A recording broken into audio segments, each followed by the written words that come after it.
We can do this. Okay. I don't have a very strong live. I don't think today. I had some trouble starting it up. Pop in, say hi, let me know how I sound and everything. Let me even get my microphone all set up and stuff for today. I actually just walked in. I went for a quick walk after my live on Instagram. I haven't even had supper yet. I even got my supper here. I made a fried rice, a chicken pilaf for dinner tonight, right? And then I thought, oh, I'm not going to get any exercise in because it's such a long night. I won't be finished my live until like after 9:30. I wouldn't be able to go for a walk.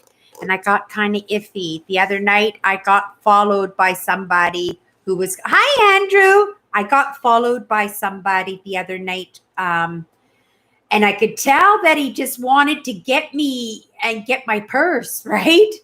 When I went to Burger King there and sitting, as I was passing by these guys sitting at Burger King on the cement table outside, they were testing credit cards and bank cards, a great big stack, and it made me a little bit nervous, right? And these guys, they were all wearing T-shirts. They were bragging. Their T-shirts actually said "crook" across the chest of it. It just really kind of creepy, right? And so I came out of there and I walked really fast, but they were just staring at me. So I clung to my purse and I actually wrapped the strap of my purse around my neck, right? So that they would really have to tug if they tried to take my purse. And then what I did is I got onto a busy street because they were following me, right? I got onto a busy street where there were people walking, and I tried to walk just a couple of feet behind the people that were in front of me, just so that this guy wouldn't be so brazen as to jump on me. Like, sure, I could have been over exaggerating. I might have seen them scanning those cards and everything and just got really nervous. It could have been something else, but my spidey senses, I have crazy spidey senses, like crazy spidey senses. And if I felt uncomfortable about that situation, you can pretty much guarantee for a fact, right, that something was up. So when I wanted to go for a walk, and I never have problems walking at nighttime. Like I'll even walk down back alleys and stuff at nighttime in the pitch black and not have any worries. But something in me said to worry this time. So I did, right?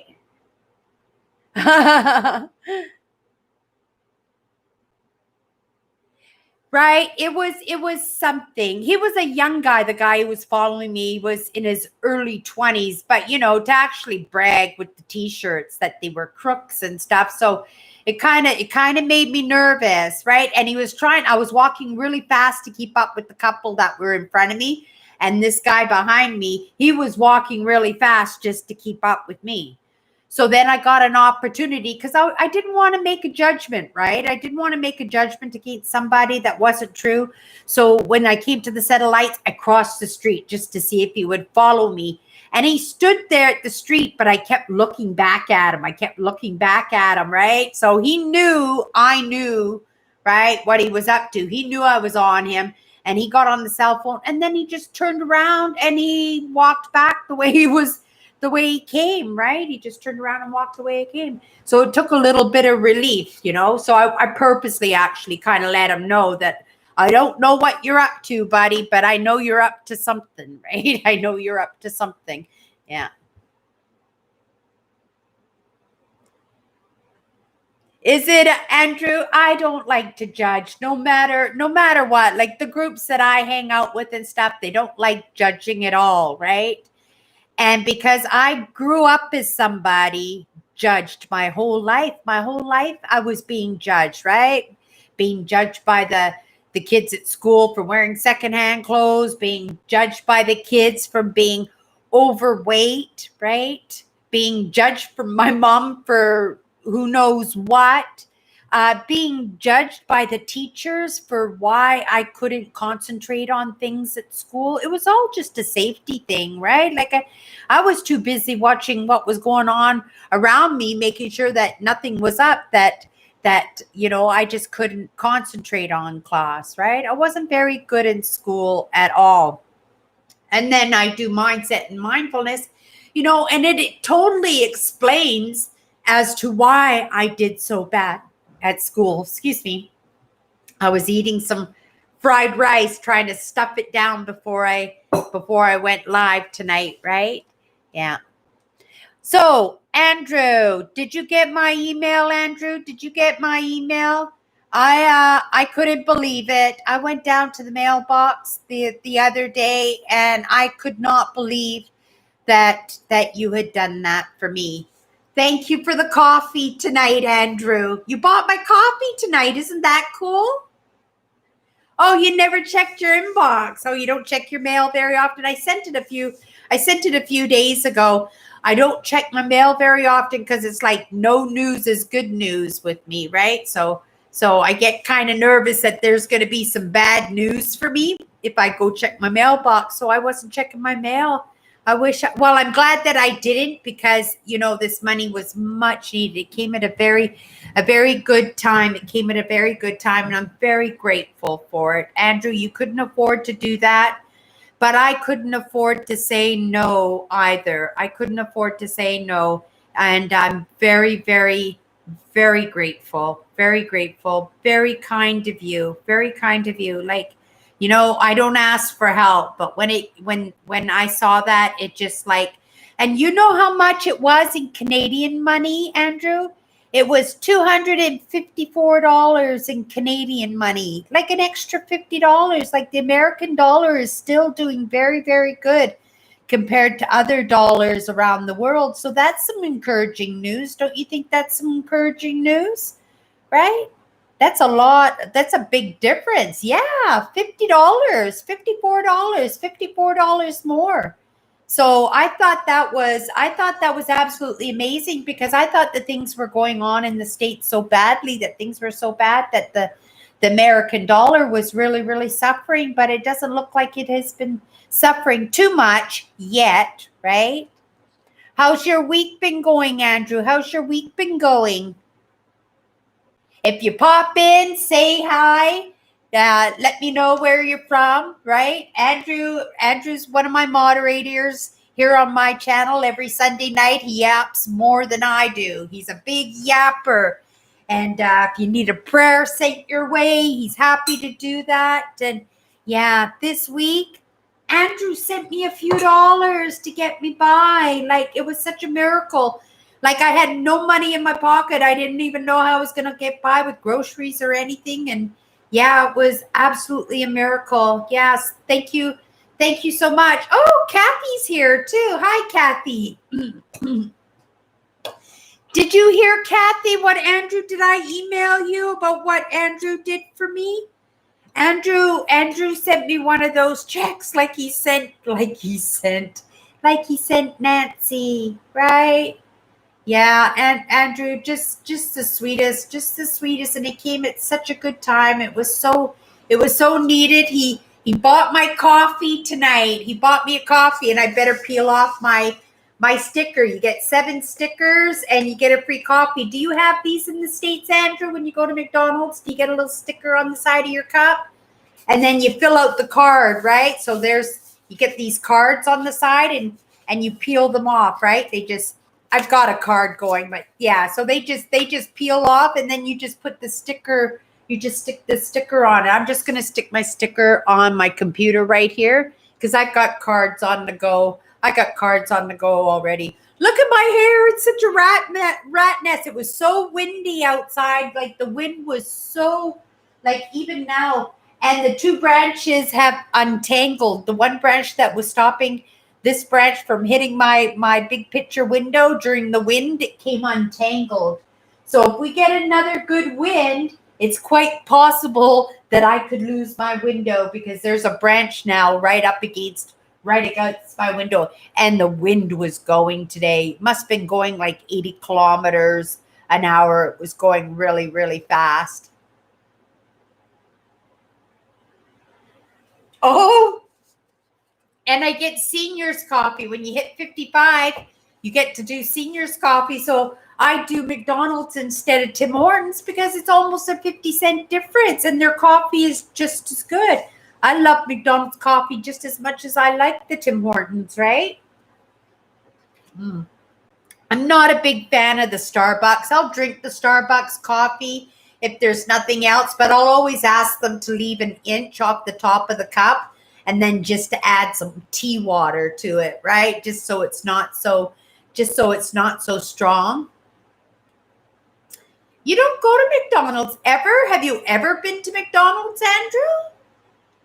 Yeah, I like they have a breakfast sandwich, a chicken breakfast sandwich, chicken McMuffin they call it for breakfast sandwich.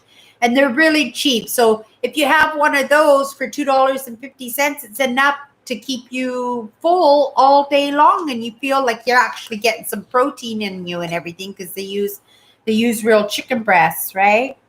Tonight I made a fried rice, so I was enjoying the fried rice, but it's giving me a bit of indigestion now, right? It's because only on my days off do I allow myself a little bit of starch, right? So today I'm having rice here, but it goes through my system pretty fast if I don't do a little bit of starch every single day. And dairy too. If I do any dairy, wow. Right? Because I cut out dairy almost 100% now. I haven't done dairy. So if on the occasion I decide, well, I'm going to have some ice cream or I'm going to have some sour cream or a piece of cheese or something, right? It's going to cause me indigestion problems, right? Here, I just going to move my monitor over a little bit. So it looks a little bit more like I'm looking at my camera, right? And if I have, because I'm looking at the comments over here, so hopefully this is a little bit better, right? Because now I can read the comments, right? I can just move this over just a little bit more. That's absolutely perfect. Now we're looking at each other, sort of, Canada. So yeah. So I'm packing today. I got so much done today.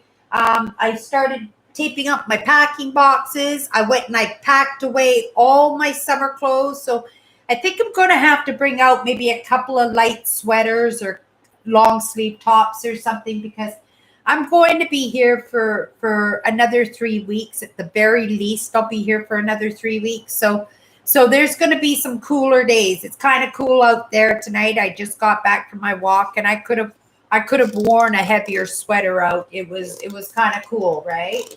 But yeah, happy to be home. Happy to be here on the live and stuff.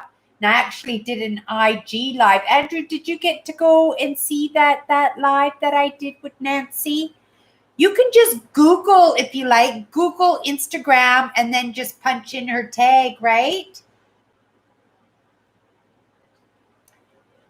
Oh, some rain. You're in need of some rain. You're not getting much rain around that area. I thought there would have been a lot of moisture in that area that you live in. We had a pretty good rain past couple of days, and it looks like the clouds are like black right now. Right? They're really, really dark, and we're probably gonna have a pretty good thunderstorm tonight here in Winnipeg, and I'm looking forward to it. Tomorrow's a holiday, so tomorrow I'm not working. It's my regular routine. So hopefully I'm going to do some more stuff around the house and more packing and more cleaning. And I want to work a little bit more on Nancy's magic wand, right? Right? It's so cool. It's going to be so nice. I've been trying to sand down the knots, right? So that it's a perfectly round so you don't see any of these bumps. So they still have to be sanded off. And then I don't know, I'm going to paint it. I don't know how or what designs I'm going to paint it. If I'm going to do it kind of maybe, I might do it in a shaman style, right? Do it in a shaman style because, she has some indigenous in her, right? Nancy has some indigenous. So, if I could just kind of make this, maybe do some leather wrap or something on the wand. I was also actually thinking of turning it into like an alligator and maybe make some teeth or something.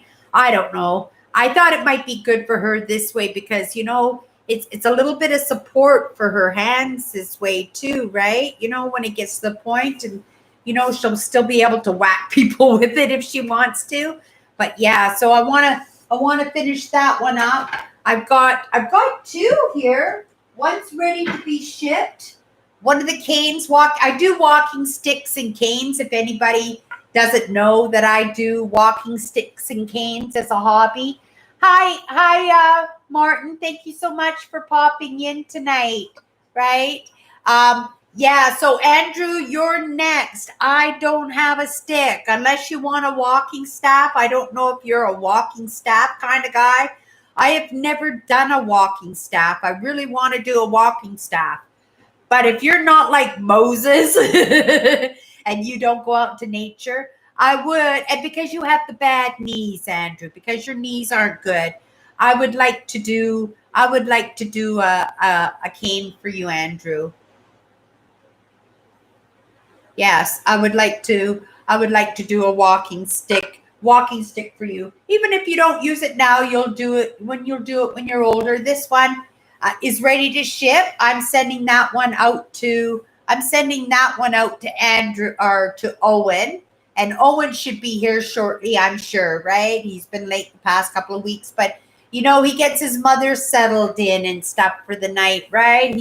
He's a caregiver for his mother. Like, how amazing, that the elderly get taken care of by their kids, right? It's so sweet that actually still happens, right? But it's hard work, right? Because you're sacrificing the life you could have, right? You have parents, they take a lot of your time. So yeah, I would like to get this one off to Owen. And then this one might be one of my favorite walking sticks I've ever done. I just love this stick. I just love the handle on it. I love the bark that dried on there so hard that I couldn't even grind that. Well, I probably could have grinded it off, but I didn't want to grind it off. It looks so cool, right? All the bark and everything. And yeah, this one actually looks like a bird, and I did it in the year of the coronavirus, and it actually looks like that beak from that Robert Downey Jr.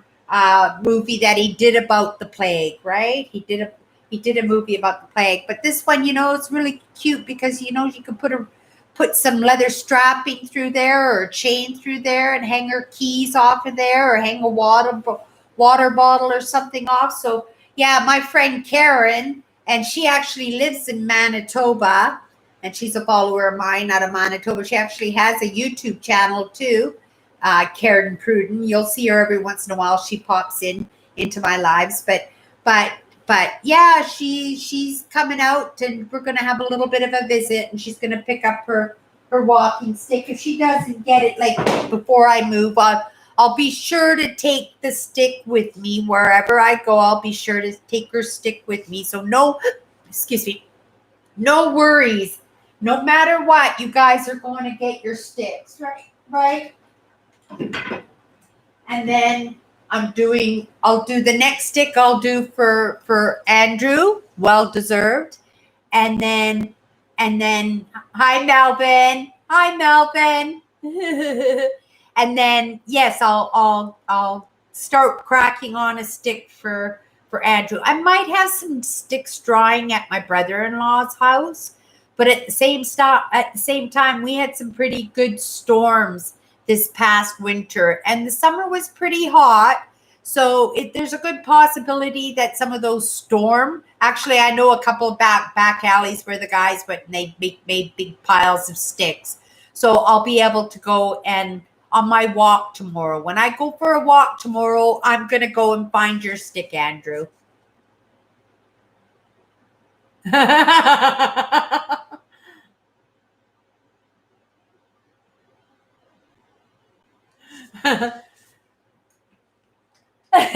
That's so whoopsie. That's so funny, Andrew, what you were saying about parting the university students, because I have this. I just walked away. I'm right here still. I'm just grabbing this staff, this beautiful piece of Oh, it's so light. It's dried up so nicely too, right? But it would make such an amazing walking staff. But at the same time, I'm thinking it's going to make a pretty nice walking stick too. So, Andrew, it'd be your choice. Let me know if you want a walking stick or if you want a cane. Well, I always make my walking sticks like canes so that when you get older, you can use it as a cane too. But let me know if you want a staff. I'm happy to do a staff. If you want a cane, just let me know. Either or, I'm happy to do, right? Because yes, we'll use this one no matter what. We're going to use this one, and because that way I can get started on it right away, and it'll give me another little extra project to take my mind off when things get hairy, scary. Because yeah, things are about to get hairy, scary. I actually took yesterday and today off of my written posts because for the next couple of weekends I'm really busy. I do volunteer for Doors Open Winnipeg every year. I do tours in some of the heritage buildings. If you remember last year, I was a tour guide for the art center here in Winnipeg. And it was absolutely amazing to get introduced to all those different facets of media, right? From filmmaking and editing and writing and presentation, all kinds of workshops, all kinds of different media forms of working in media arts. And I was very privileged, like I'm very honored that they chose me to actually do the tour of that building last year, right? It was absolutely amazing. And you could see the entire district because they let us up on the roof, right? Which is a very much a rarity, right? Those are very old buildings, but this one just had a new roof put on, I guess. And they let us tour the upstairs onto the roof and we got to see the whole district. It was absolutely beautiful up there, but I really enjoyed that one. This year I got two of them. I'm doing Saturday and I'm doing the Sunday next week. So Saturday I'm doing St. Boniface City Hall. So if anybody in Winnipeg is doing Doors Open Winnipeg this week, right? Got to remember we have to register for the buildings that you want to do this year. You have to register, right? And I'm going to have to go into my Twitter tonight, make sure that I share absolutely every single bit of content that they've got advertising for the event. It's a passion project of mine, right? I love the heritage buildings. And I love the lady, Cindy Tugwell, who's the director of Heritage Winnipeg. And she's the organizer of Doors Open Winnipeg. And what they do is they open up all the old buildings. They open up the doors and people can go in and check out the old marble and the old staircases and the old lighting, the electrical. And, some of these places still have old coal rooms and stuff in there, old warehousing and all kinds of neat things, right? Some of the buildings are actually being used by businesses and different art councils and stuff. But some of the buildings are not being used at all because they need restoration, right? And it's very particular. If you take one of these buildings, it's not like you can go in there and do all kinds of renovations and stuff. They're very particular. You have to keep the historical value of the buildings, right? It's the largest historical district in all of North America. Well, it's the second largest one. It's the most intact one, right, in North America. There's another one in the States that has a historical district, but I can't remember the city that has it. It might even be New York. I'm not quite sure. But somebody has an older historical district than we do. But we have the most intact one. They come up here from the States all the time and they film movies up here in our district, right? Because the buildings are so old, you can just make the whole district like a downtown of an 18th century city, right?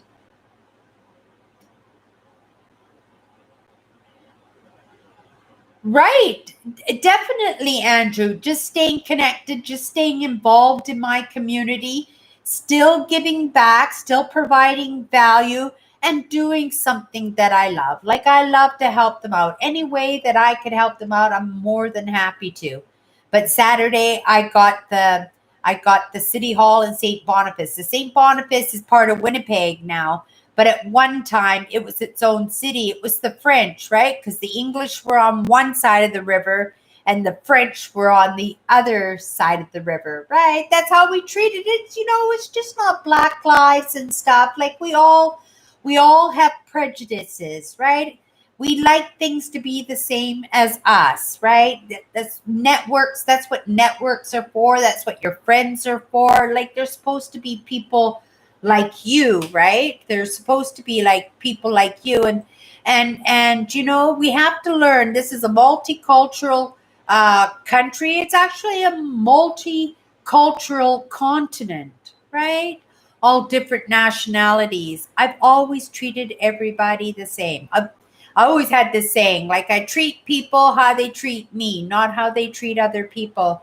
Because some people are absolutely amazing, but for one reason or another, they just don't rub other people the same, right? It's the differences in their souls that their souls don't get along, but it's not like they themselves are not good people, right?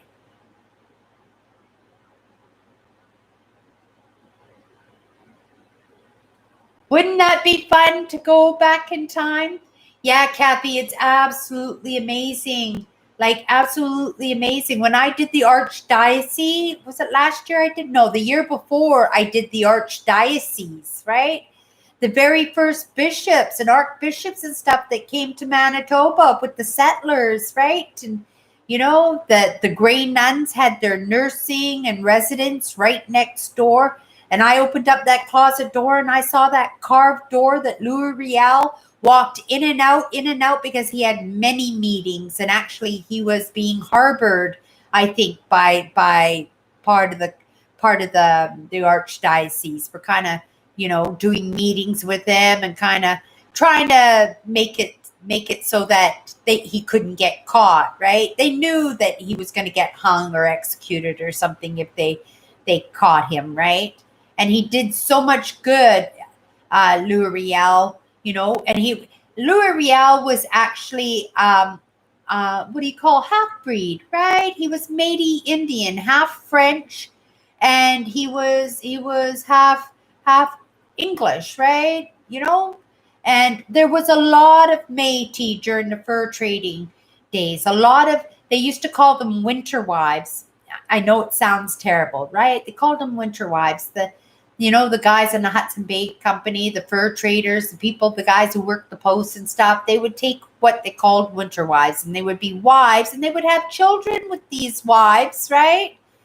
And they would build these families up with these indigenous women, and then they would go home to England or go home to Europe or wherever they were from, and they would leave their wives and their children behind. Louis Riel was not one of those gentlemen. Louis Riel loved his children desperately, and I'm sure a lot of these men loved their children desperately that they had with these indigenous wives. But they couldn't take these children home with them. Most of these guys had wives and children at home, right? They had wives, and when they came here for fur trading, they came for years. They just didn't come. They didn't come for like 6 months and then go back to the wives. They stayed for years and years, and some guys never even went home, right? Sometimes they just made their whole lives here. But Louis Riel, his whole family was here in Saint Patel, right? But yeah, so I did archdiocese, and wow, that was an incredible experience to touch things that were that old, because we don't have a lot of things in Canada that are truly over 200 years old. We really don't have that much, right? Because we weren't like the States. The States got settled, much earlier in the 1600s. And even though the Hudson Bay Company was here, right, in the late 1600s, did they come 1671? when they got established. I know the Hudson Bay Company is the oldest running company in the entire world. It's the oldest company, like a company that has been running nonstop and still runs today in the entire world. Hudson Bay Fur Trading Company, right? Started off in fur trade, and then they did department stores, right? And they did department stores, and ordering online and stuff. Sorry, that's me kicking my tripod, right? Yeah. So yeah, I'm a big fan of the Hudson Bay Company, and I would love to put a tour together up to Churchill and up to the fort up there, right? York Fork, and do a real tour and see polar bears and foxes and the tundra and the polar ice, right? In the middle of summer, right?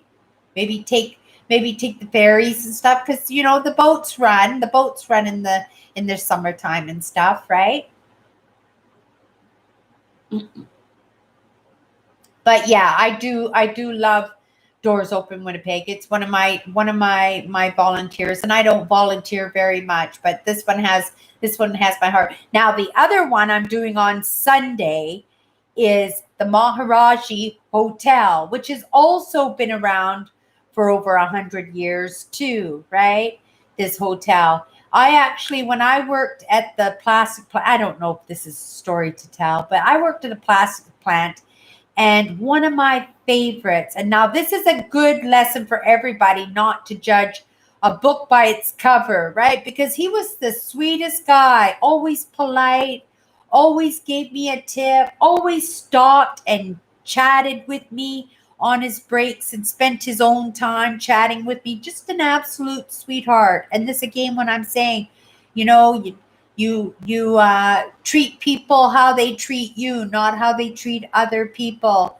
Because this gentleman, he had an episode there, and he hurt somebody so bad that somebody passed away. I think he tried to light the building on fire or something. Probably this is going back a decade at least. I'm sure it's going back at least a decade. Yeah, and he ended up having to go to jail for that, right? He ended up having to go to jail for that because somebody passed away. He didn't mean to hurt anybody, but somebody's life in the end was taken because of his getting drunk or whatever it was that he was on, right? Like he was on something. Like I remember somewhere along the line the story saying that, he was on something, but I was in shock. I would never have guessed in a million years that young man was capable of doing something like that, right? So again, it's not good to judge, but we live in a world, right? We live in a world where we have no choice but to judge. Otherwise, we're going to not put ourselves in safe situations, right? So it's important to I hate to say it, but yeah, judging in this day and age, right? We have to hold people accountable, right? People will have every benefit to say no, I didn't, or no, that's not how I feel, or I'm sorry, what a great lesson. Yeah, I think I'm going to be a changed person after today. But people have to be called on things when they do terrible things. Like people, they just let this stuff happen. Like turn the other cheek. It's the same thing, right? We're expected to let these people do these I was watching a video today. This poor woman, she was kidnapped. No, her family sold her. She was from, can't remember the city, Belarus, somewhere, one of those Russian cities that starts with a B. And her parents sold her at 6 years old for sex trafficking. And she spent until she was almost 12 years old. She was 11 and a half years old until somebody who cared for her actually saved her life. Because what they do is to keep them quiet is they don't let these girls usually, and these little boys, they don't usually let them live, right? So they pass them on to another organization that do terrible things to them, right? So these things are out there in the world. So it's very important. I'm not going to feel bad for being a little bit judgmental, right? Everybody has the same opportunity to get to my heart. I'm a pretty good judge of character. I usually don't make a lot of mistakes, even though I do make a mistake on occasion, right? There was somebody when I went to Toronto. I don't know if I should use them as an example. I don't know if they see my videos, and if they, yeah.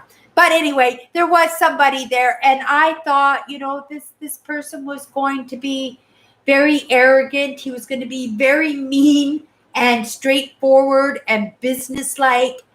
And he ended up being just the absolute sweetest guy ever. Like, my heart took to him like a little brother instantly, it did. And I felt very, very bad because I judged him then, because I didn't think, right? I didn't think that I was going to care for him very much. And it turned out he was absolutely amazing. Just different quirks and personalities. See, and that's what we gotta remember, that not everybody is just one personality. Not everybody has many aspects of themselves. Many aspects of themselves. I have a few, right? I take very much after my father. I take very much after my online mentors, right? I take a lot of it from my sister. My sister Tracy's giving nature, the way she gives to people so much, right? She's always thinking of others. That's why she's always had such good abundance. That's why she's always had good paying jobs. She's always been able to have really nice homes and nice vacations, and be able to help her sister out. Why she was able to buy me a car, right? And buy beautiful gifts like graduation for the nieces and put on baby showers. Like, why she was the matriarch, right? Because she had worked so hard on her abundance, and she did it naturally, and she did it all by doing kindnesses. It's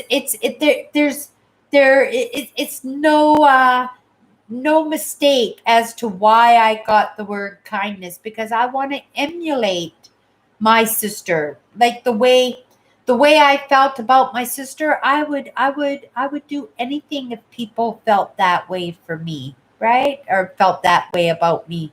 She's so kind, right? I've got a whole bunch of stuff in front of my computer. I can't see anything here, but we're good to go. So let me take a look at these few comments here and see what's going on out in the world. And oh, did Nancy make it in? Nancy's here too. Wow. Hi, Nancy. How are you doing tonight?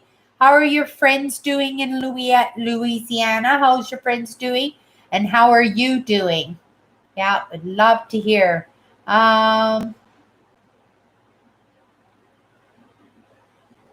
Oh, good. I'm good. Glad you're getting some rest. I'm glad you're getting some rest.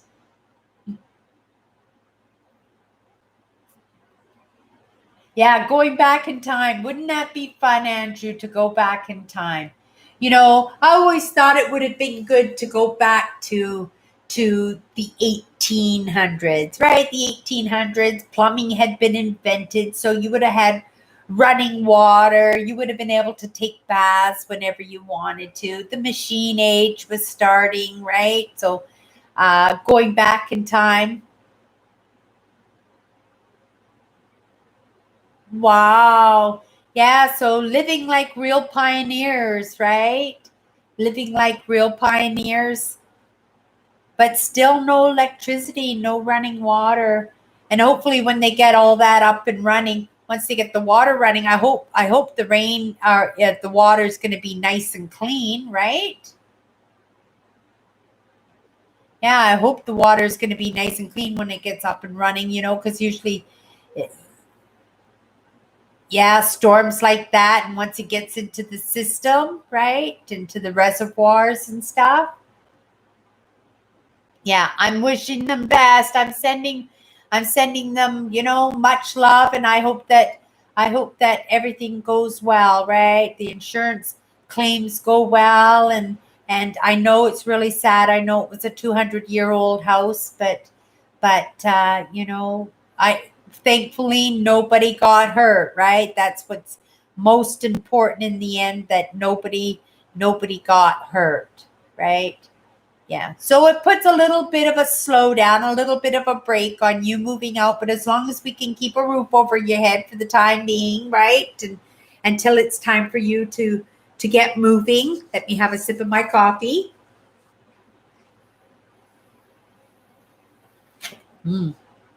That wasn't a sip, that was a gulp. That was a really, really good cup of coffee they made me. They must have had a fresh pot on the go, right?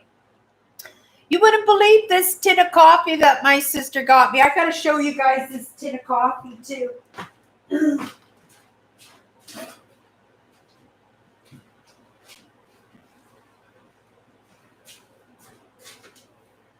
Look at the size of this tin of coffee. It's like twice the size as the big one. Look how big it is compared to my head. Look how big this cup of coffee or tin of coffee. My sister got me that. It's absolutely amazing. I'm so grateful because for coffee at home, this is my absolute favorite, right? They should be paying me for commercials. That's how much I love McCoffee. But also at the same time, I've got to say that when I went to the States, I spent 3 days looking for a decent cup of coffee because coffee doesn't taste the same in the States. I don't know if you get lower quality beans and they just send the best beans up to Canada, or it's the way they roast it. But your coffee is so different down in the States.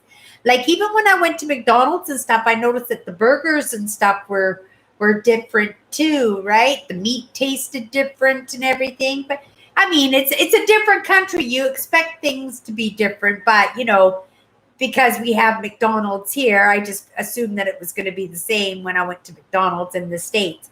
But then you go to Japan or something when they just first, and I heard China just got their first McDonald's and stuff. Like when you go there, they've got really different and unique things on their menus too, right?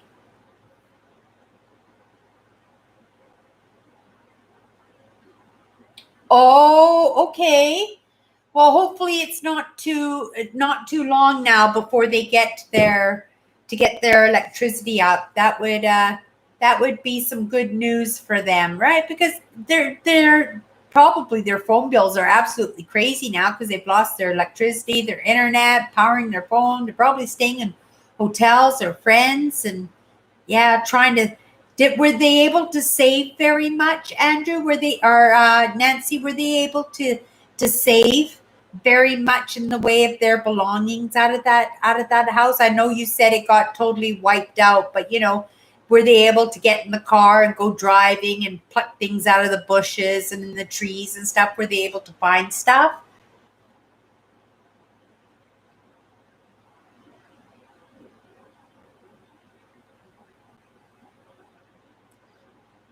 Oh, you got the rioters still going on. It hasn't settled down yet, has it?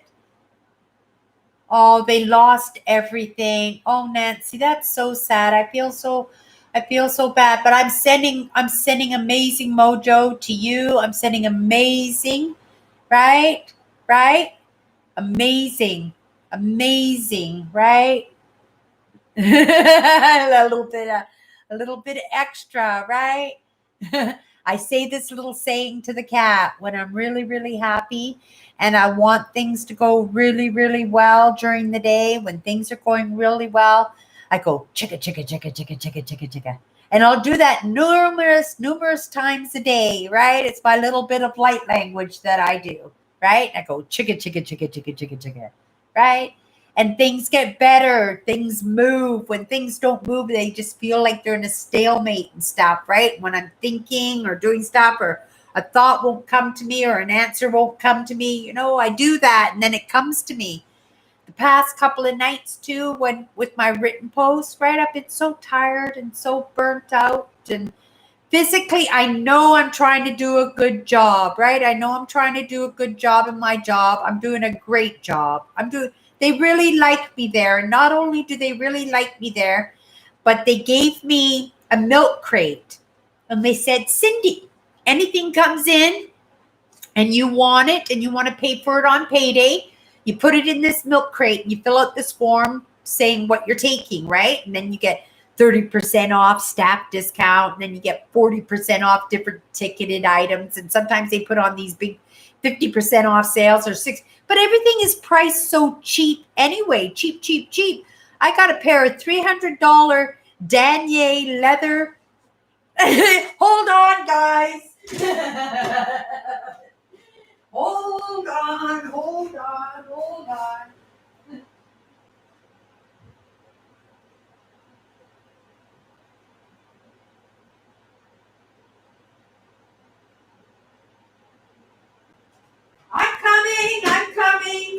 I'm coming.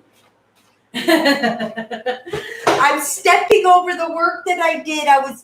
All my scribblers and everything. I was doing a lot of file work. I was getting a lot done. I had a whole bunch of different projects all over the house, right?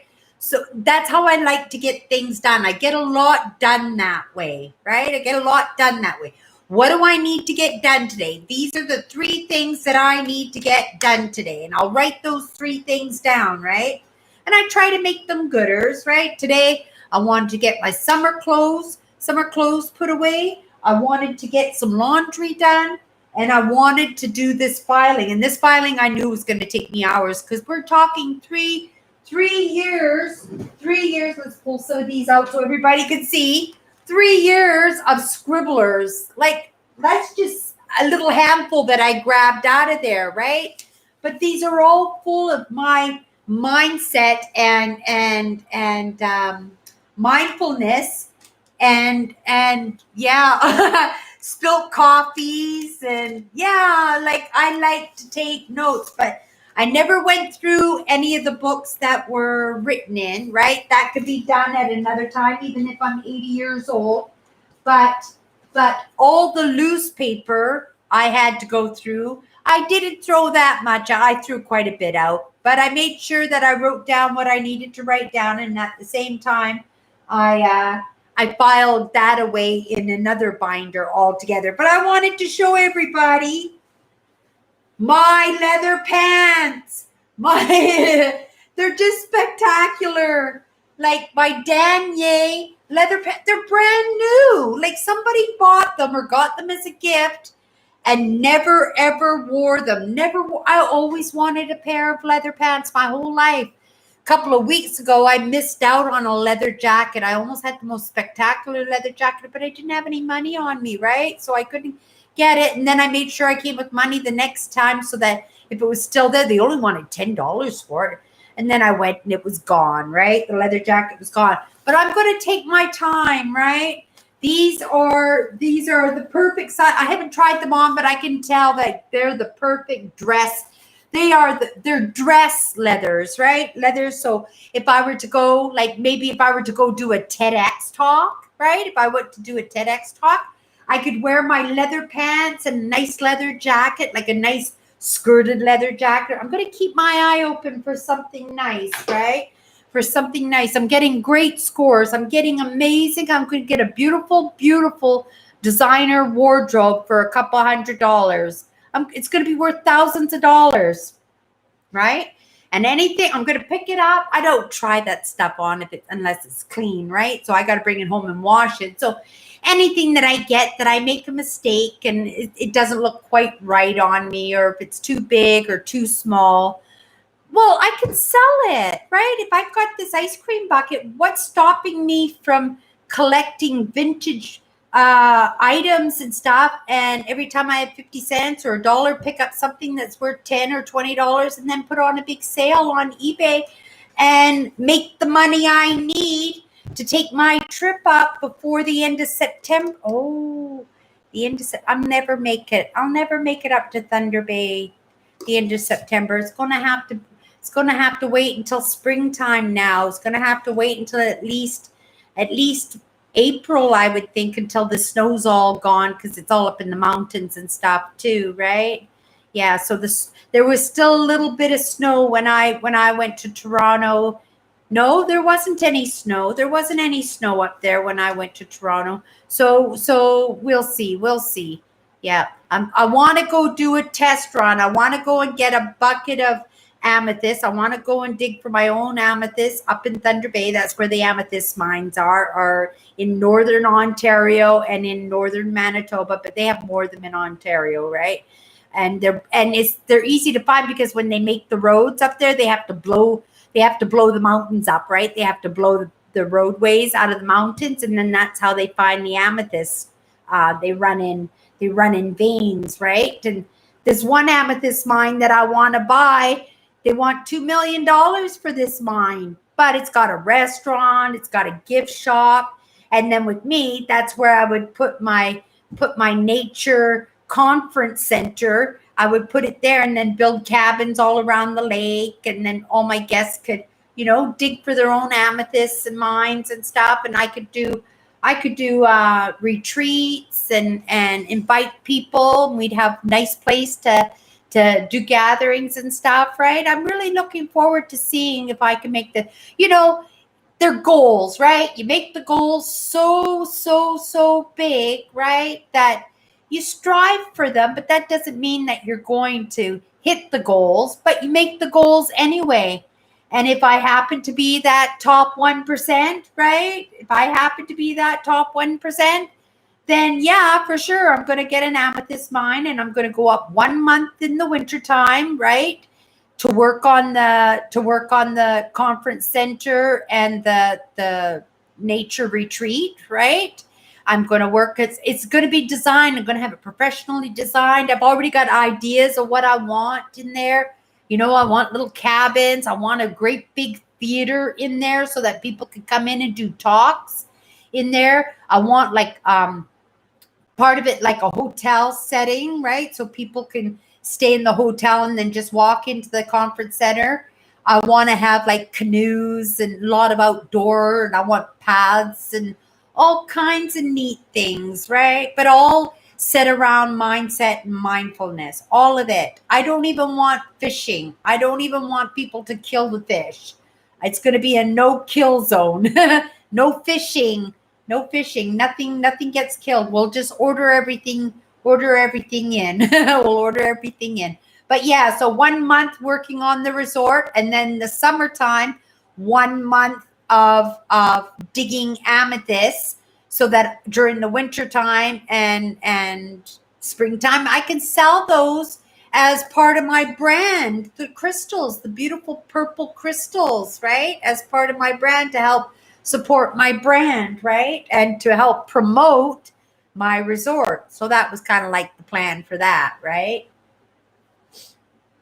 And like that need at 58 years old, I make these great big monster plans. And like I said, maybe they'll never come true. Maybe none of my dreams will come true. Maybe this is it. Maybe the pursuit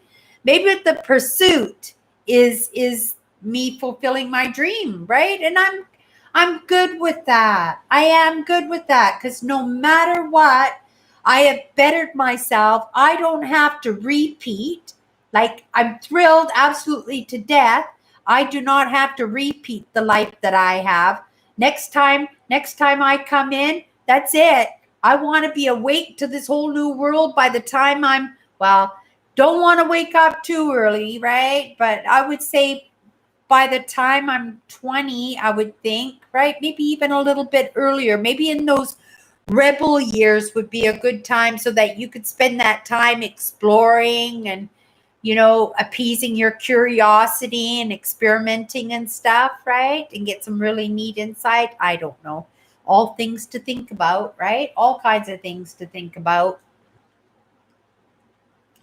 But yeah, Nancy, I hope your friends are okay there. What? A shooting? You should have been here, Nancy, at the beginning of my live tonight when I was talking about that guy who was following me home today.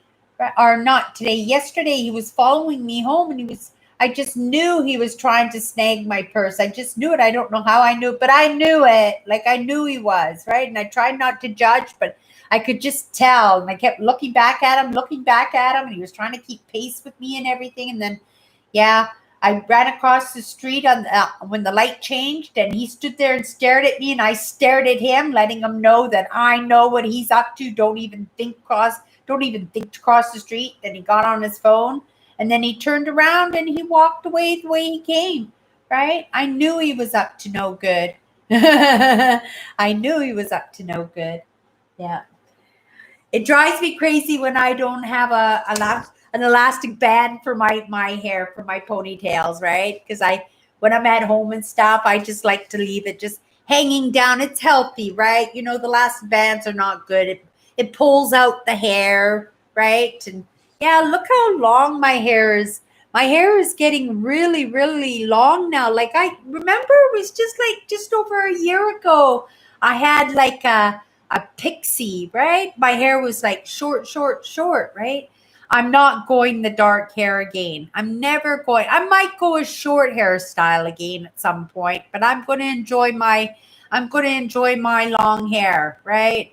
I may even let the gray grow in. I don't know. See what my natural hair looks like. I'm sure my hair is gray. I've always had blonde hair, never this blonde. I've always colored my hair, right? It's never well, my hair used to be white, not blonde. It was white until I was about 12 years old, right? But same with my dad. My dad had white hair and blue eyes and no eyebrows. I don't have any eyebrows. My eyebrows are invisible because they're like white eyebrows. And my eyelashes, I don't have any eyelashes either. They're really light too. And I don't even bother wearing mascara or anything anyway because I'm stuck in the glasses anyway. And I'm at that age. I don't really care so much about makeup. I do use the CoverGirl though. The CoverGirl saved my butt since I was like a little kid, right? I had such bad skin, bad acne and everything, and the only makeup that I could use was the CoverGirl. The CoverGirl clean makeup was the only makeup that I was ever able to use. And as an adult, my skin is a lot better now than it was even say 10 years ago. Like even 10 years ago, I was getting pimples and zits all the time, right? And, I am getting wrinkly and a little saggy, but you know what? My skin looks pretty good. I'm pretty happy with the way I look compared to, my age. I'm 58 years old and I don't feel 58 years old and I don't think I look 58 years old. So I am good with that and I'm grateful. And even if I did, I wouldn't care, right? Because it's not what this is. And it's funny I even say that, right? Because I grew up, my grandmother, my aunts and uncles and my dad, they would always say, Cindy, it's what's in the heart that counts. And I would just come home and I would cry, when people would treat me so badly and nobody likes me, right? Nobody likes me. Nobody wants to be around. Nobody wants to be my friend, right? And I would just cry and cry. And people always say, but Cindy, it's what's inside that counts. You're an amazing person, right? You just got to give them a chance. They just didn't give you a chance to get to know you a little bit better. But, they made a mistake. They're lost. And they'd say things like that to me all the time, right? But then when I got to 311 pounds and I had the gastric bypass, right, to lose all that weight, I fell in love with my best friend, Brian. He was an absolutely amazing, amazing man. And his brother was actually my best friend. His brother Ian actually walked me down the aisle when I got married to Stu, who was my husband, right? And yeah, I was in love with Brian, but Brian was such a looker. He was a very handsome man. All the girls were chasing him. I was 311 pounds. We spent all our time together, He said that my voice was the only one that he could hear. He was hard of hearing, right? He was deaf in one ear, right? He got meningitis when he was a little kid and he was hard of hearing, right? But he always had the most beautiful, beautiful girlfriends. He was always so kind. He was one of those guys that were just as beautiful on the outside as they were on the inside, right? Unfortunately, he was one of my friends who didn't make it through the way this world has turned out, right? That's how kind of a soul that if the world was just too tough, right? But I had many friends like that, and we were so tight and we helped each other out. And lots of us, if we bumped into each other like today, right, we would pick up where we left off. So anyway, I was in love with my best friend Brian, and I went and I had this operation. I was 311 pounds. I wanted to lose the weight. I wanted this guy. Like, I was determined that it was my weight that was keeping him away from me. And I went and I lost all that weight, and I turned into a sack of skin. I turned into a sack of skin. I went to plastic surgeon, right? Because in Manitoba, your mental well-being is just as important as your physical well-being. So I was able to have some plastic surgery, right? I was able to have the boob jobs. I was able to have the tummy tuck so I could get into a bikini and stuff if I wanted to, right? But I remember sitting in the office and, the doctor saying, we want you to maintain the weight for a year, Cindy, before we give you any operations, right? We want you to maintain the weight for a year. But I was like on the verge of losing this guy that I was absolutely in love with, and I was not going to let him see me without any clothes on, with that saggy skin. It never even crossed my mind when I lost all that weight that my body was that things weren't gonna go back the way that they were, right? I had to have surgery in order for that to happen, right? And I was very grateful, and I was grateful that in my late 20s, I was actually able to wear a bikini for a couple of years. I was very pleased with that because I'd never even wanted to get into a bathing suit. I wanted to be a competitive swimmer, right? But by the time I was, say, 12 years old, I had already stopped the swimming meets and stuff because I'd already turned chunky, and the guys were shouting things out at me in the competitions and stuff when they were sitting up in the rafters, right? So I gave up swimming, which was something I absolutely loved. I could have been a competitive swimmer, right? But it was the weight, right? And at that time, I really started to gain weight because things were starting to go really bad for me at that time, right?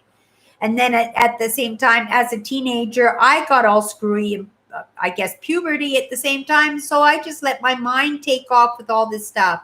But going back to the story about losing all that weight, I went and I lost all that weight, and it made no difference at all about how I felt about myself, right? I looked amazing, right? And then I just got all freaked out when the guy started paying me attention. I got so freaked out that I ended up having to get married right away.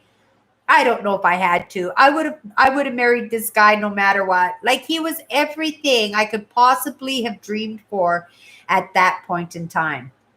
He was the exact same reflection as me. He was exactly like me, except for the fact that he was male, and he was very brave. He wasn't afraid to ask for things. Like, if I needed anything, I would ask him and he would get the things for me, right? If we short on a bill, we had to figure it out, I could ask him and he'd figure these things out, right? I just let him know what we needed and stuff. But after I lost that weight, I came to realize, right, because I did get treated differently. Those guys were chasing me.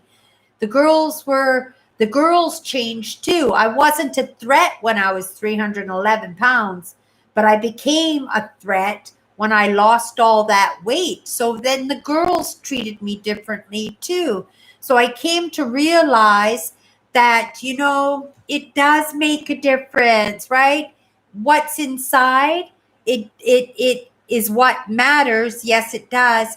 But the looks mattered too, right? The looks mattered too, because I grew up on, it's what's inside that counts. And then to actually spend all those decades trying to believe, because what else do you got to hold on to? I believed in that, right? So I held on to that belief. And then when I lost that weight and realized that, oh my God, like, really, people do treat you differently when you're big, right? David's here. Hi, David. Yay! I'm so excited you're here. How's it going in Mexico, David? How are things going? How's your congregation? How's your congregation doing? I was looking Mexico compared to what's going on in Brazil and in the States and stuff. Mexico doesn't seem to doing so bad. David, thank you so much for saying that God loves me. You know, I believe in God. Like, I know there's a God out there, right? God came to me earlier last year, right? I have no denomination, right? I'm not a Christian. I'm not a Catholic, right? I believe a little bit on the spiritual part of it, right? But at the same time, I know I have in my past, in my ancestry and stuff, the bishops, the archbishops, I have deep religious people.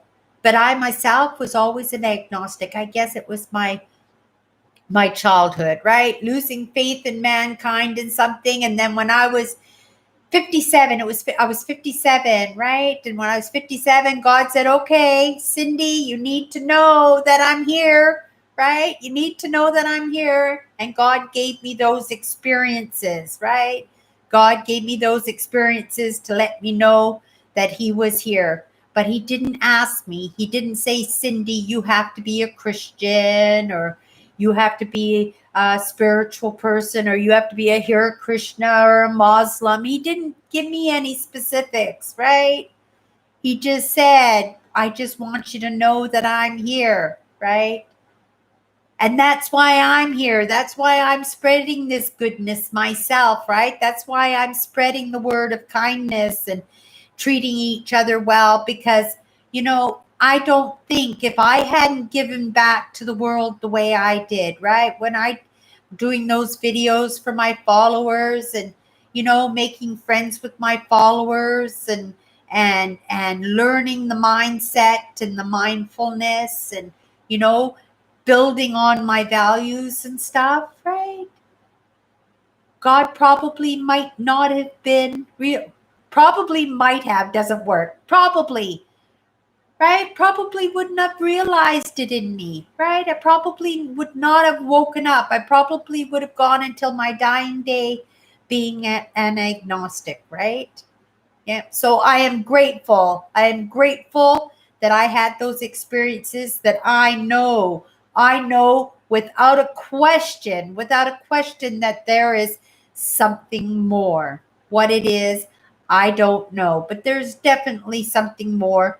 But I do believe that we come back. I do believe we come back. I believe this is evolution. I know that we are so smart. Our thoughts, once you have a thought, they're here. Like, where do your thoughts go? You made an imprint on this world, right? All the goodness that you put into this life goes towards the next life that you have, right? It's all about evolution. I really think that God wants to try and realize themselves through us, right?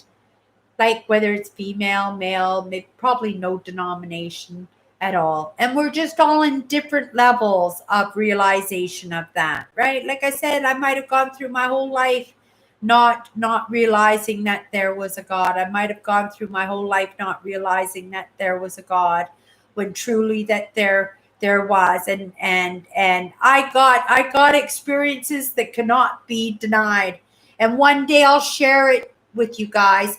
But they're so special to me, right? They're so special and they're so magical to me that, you know, right now I want to keep them as my own very, very personal experiences. And at the same time, the information and the insights and can I be so bold as to say visions and or potentials that came to me at that time, like, we're so profound, and then to find these things actually happening and stuff it's absolutely crazy. So yeah, for right now, I think I would like to keep it as a personal experience, right? But it's a start. I let you guys know about a year and a half ago, 2 years ago, I did have some experiences that changed my whole way of thinking in life, that changed my whole way of thinking in my life, and has put me on a trail of self-learning, right? Learning about myself, right? Learning about epigenetics, how our ancestors, what had happened to our ancestors and how it impacted our lives. If you have family trees, if you hear the stories, right? We can actually heal the past. We can heal, right? Like cause and effect. Like if you knew that somebody had done something, you could actually heal it. Like me thinking that I might have been a little kid working in a workhouse in England, 100 years ago or 200 years ago, and that I actually starved or got dysentery because I was eating bread with plaster cooked into it, and I was drinking milk that had been soured, but people had been putting borax in it to make it smell and taste fresh, when in actuality it had gone rancid, right? And I think that I actually got very, very sick and I passed away. It's one of the things I think about all the time, right? But at the same time, realizing that and I healed that, maybe somewheres along that line I healed that part of my ancestry, because they say that even in the scientific community, it's proven now, epigenetics, it's part of trauma, right? It's part of trauma. It stays through generations. Like sometimes little babies get born and they have little tics, right? Where, they do little things and stuff, right? And or even like Nancy, right? When she was like she had syndromes, right, from her parents, right? These are things that were passed on to her in her system that she has to live with now, right? Epigenetics. And yet I bet you she's worked that all through up in her own mind and in her own soul at the same time. And she talked about the love story between her parents when they were rival, they were enemy tribes, right? And they fell in love, and they had Nancy. They came together to make that magic of Nancy. And how many lives has Nancy impacted since she's been in this world? I bet you thousands and thousands of lives Nancy has impacted, right? Right? Yeah. Just yapping away here. Let's take a look at some of these comments.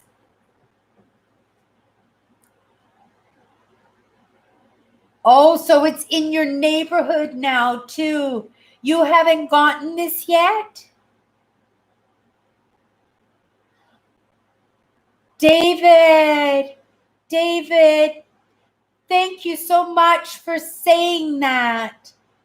I haven't met my guardian angels. I haven't met them. I know I have them. Did my guardian angel say something good about me? Oh, yes, it said God loves me. Is that why you're here today, David? Because you had that message to send to me? My guardian angel came to you? Who's my guardian angel? Can you tell me who my guardian angel is? Are you allowed to tell me who my I don't know who my guardian angel is. It would be nice to think if it was my dad, but I think my dad is already back. I think my dad is here already. Maybe my grandmother. I loved my grandmother. She only lived till I would think I was about 12 years old, but I loved my grandmother, right? I have a guardian angel, everybody. I'm so happy, right?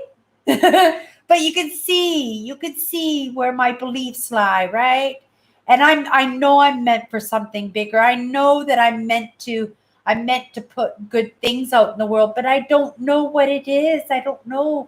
So all I can do is be myself and pass on my lessons along the way, right? And I believe you, David, 100%, David. I believe you 100%.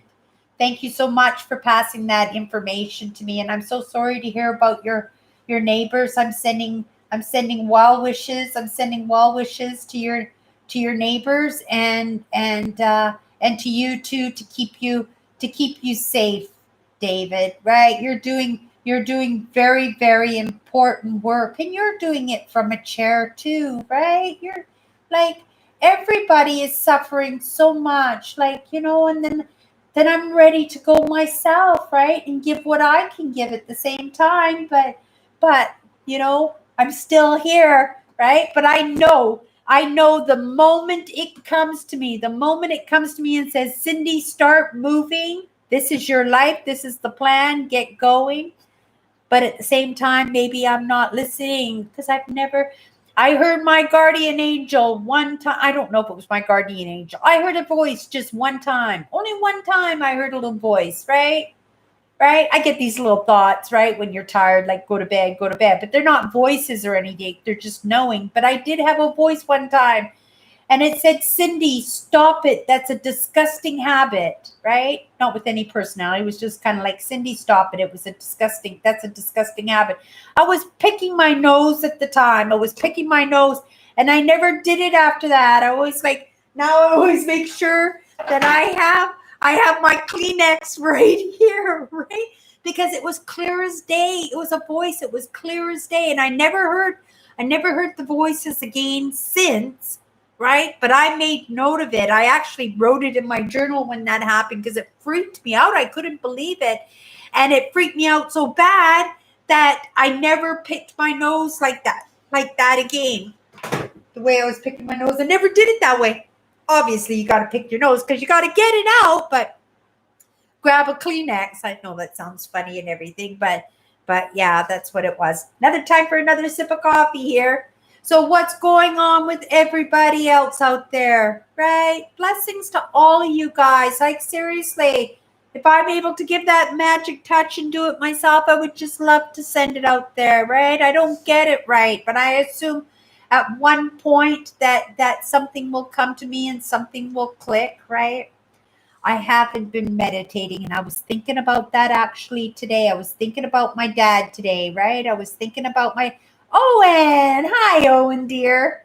I was showing off your stick, but I was thinking about my dad today, his life. I was trying to figure my dad out, looking at my dad as an adult, understanding the things he did and everything. Like, my dad, he meditated. But I also kind of thought of, there was a certain time we did the exhibition once a year in Vancouver, the Peony, right? Once a year, and we'd spend the whole day. We'd go early in the morning. My dad loved flowers, and I forgot all about that. He loved to see there was a big building, and they would set it up with flowers and nature scenes and stuff. They called it the flower gardens, indoor flower gardens, right? And we'd spend hours and hours in there, and then we'd go and he'd walk the strip and play a few games, and mostly he watched us kids have fun because it was a once a year thing for the kids. Like, there were no limits. We run out of the money, we'd go to dad and he'd give us another $20 bill, right? But he always went on this certain day where there was this certain hypnotist that came to the Peony every year. Every year. My dad was a big fan of this hypnotist, this hypnotist that came and did this show every year. Because I remember the exhibition, the day we went to the exhibition was when he was there every year. Now, I'm sure I can do some backtracking and I can do some research and find out who that hypnotist was, right? Because I remember the pavilion. He always had the same pavilion every year. And I remember me and my dad would always say, okay, Cindy, you're coming with me. You're coming up onto the stage with me, right? And we'd go up onto the stage to be hypnotized. Even my dad was always hypnotizing me. And like, if I ever get any major cash, I'm going in and I'm going to get hypnotized. And I'm going to find out all the stuff that my dad put into my head or took out of my head. I'm going to find that all out, right? None of that has come to me.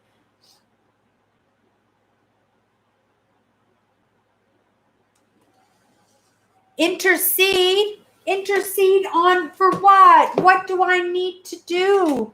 Do you want to contact me? And we can have like a Zoom talk, or we can DM each other on Instagram, or I'm more than happy for you. I love my followers here. We're family. If there was something, Manoa, thank you. What a beautiful name. What a beautiful name. I have this idea that I come from the house of Theophilus, but I can't find anything out about him, right? The house of Theophilus, if anybody knows anything about the house of Theophilus, right? I think, and there's another house, there's actually two more houses that were very prominent in my history too, right? There was twin dragons something, and one with the one with the sign with the mermaid from that coffee shop, what's her name? Oh, I don't know. From Starbucks, the mermaid, the trademark mermaid from that family, right? Oh, interesting. Manoa. Thank you. To intercede. Oh, intercede. Am I doing something wrong? Am I doing something wrong? Right? Do I need to learn to meditate a little bit better? Right? Instead of doing my mindful walks, right? Because I do mindful walks, right? I do mindful walks. But Manoa, I love that name, Manoa. It sounds Hawaiian, or it could be shaman. It could be, because we do have some indigenous. I think my grandmother's side was the first time that we've got some indigenous into my heritage. I think it was the first time, right? Something tells me that I've been everything now. I have been everything in my life, in my existence, which I believe has been right from the very beginning, right? Like right from when I was an amoeba. Even before I was an amoeba, I was some kind of piece of seaweed or something in the bottom of the ocean. That's what I think, right? But thank you so much, David. Thank you so much, right? That takes a lot of ease off of my mind, because I knew I knew somebody was gonna reach somebody, and the message would get back to me somehow. Yeah, I don't know if I can do any research on Manoa. It's not going to stop me from trying. I'm going to try and find out a little bit about him, my guardian angel. I have a guardian angel. How happy is that, right? Right? And that God loves me, right? That makes me happy. That brings some peace of mind, right? I'm trying, and I believe in all of this, right? But we all believe a little bit different. But we all believe in one God. That's what's so amazing. We all believe in the one God. We just vision God differently, right? We all vision God differently. Okay, everybody. Wow, did that time ever go fast tonight? It just seemed like it's been like a half an hour, and holy moly, it's been forever. Everybody, let's have a quick chit chat. I'd like to see what everybody has been up to. Thank you, David, for all that information. Thank you, Owen. Wonderful that you popped in tonight. We were just talking about your stick here, and as soon as I've got some extra cash, I want to get these sticks out. Even I've got Nancy's wand here, and I just sanded down, rounding off the ends here, so there can't be anything sharp on these. So, and I don't want any bumps. So all of these knots have to be sanded down. So when the knots are sanded down, all that color is going to be gone. And I'm going to paint this all different colors. I'm going to put stars, and I'm just going to make it absolutely beautiful. It's going to be colorful. I think I'm going to do it in golds and yellows and royal blues. Royal blues, yellows, and golds, right? And then I'm going to put Nancy's name, because Nancy asked for her name on it. So I'm going to put Nancy's name on it, and I'm going to write some magical verse here, something that just suits Nancy just perfect, right? So this is the next one.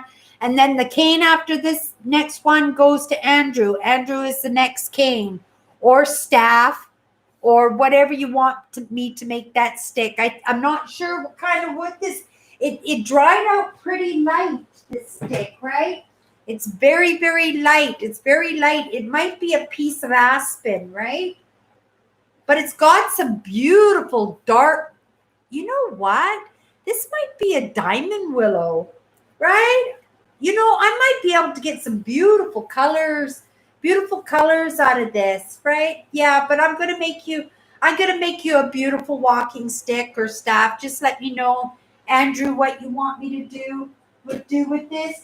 Andrew, thank you so much for your kindnesses that you did. Nancy, you might have gotten in a little bit late, or unless I emailed, maybe I might have emailed you, but Andrew did the same kindness to me as he did to you. Can you believe that? Andrew did the same thing to me. Came in so handy. Andrew paid for my coffee tonight, right? Yeah, it's absolutely amazing. Melvin, thank you so much. What does it look like to you, Melvin? I'm thinking maybe some white aspen. Could it be aspen? It might be aspen. See, it's darkened. Like once I've got all this off, I'll be able to tell from the wood. This is just discoloring from what was left under the skin of the bark, right? It could be a piece of white aspen, but we'll see. Oh no, look at the inside. Look at the colors on the inside. So it could be very well. It could be some Manitoba maple. It might be Manitoba maple. We'll let you know. I'll get cracking on it, but Nancy's wand first, right? We'll get Nancy's magic wand because Nancy needs some magic, right? So we're going to get cracking on Nancy's wand. And actually, if I'm not going to do written posts on the next weekend, I'm going to be working on Nancy's cane next weekend. The time I would have used for doing those written posts, I'll put into Nancy's cane. So Nancy's cane will be ready, and that I'm sure I'll be able to, because it's small, right? I'll be able to wrap that up and I'll be able to mail that off. So she'll be able to get that off right away if you gentlemen don't mind waiting for me to mail your guys' walking sticks off, right? Thank you so much, everybody, for popping in. Stillness, is that what I need, David? Stillness? I'm very hyper person. I am a very hyper person. But, I'm open. I even said today, like, I give permission, right? Like, if I need lessons, if there are lessons that I need to know about, I'm willing, right? I'm willing. Okay, everybody. Stay safe this week. If you want to pop in, I do a live show at all different times during the week, but you can always catch it in my IG if you don't catch it on live. I do one every day on Instagram. On Sundays, we'll see you next Sunday. I do an hour and a half every Sunday here. And Robert, what's going on? Okay, let's not go yet. Robert, we need to know what's going on. Robert, don't be going now. Fill us in right now while we're all still here. We want to hear about it. Have a great night, Kathy. Take care. Robert, we're here for you. If you want to chit chat, Robert, we're here for you right now, right? Tell us what's going on. See what we can do to help you out. We have some amazing people here at this moment that can help pray for you, right? And send some blessings out to you if you need it. If you don't want to share, that's okay too, Robert, right? Wife and daughter problems. You know what? It's those time. It's the seasons. It's the seasons for this, right? That we change so much. Is that what it's done? Have we changed so much that we're not able to relate to our loved ones the way we used to, right? If we ever did, right? Lots of times we get into these relationships and live these lives that just don't feel like ours, right? Sometimes that happens. I'm so sorry to hear about that.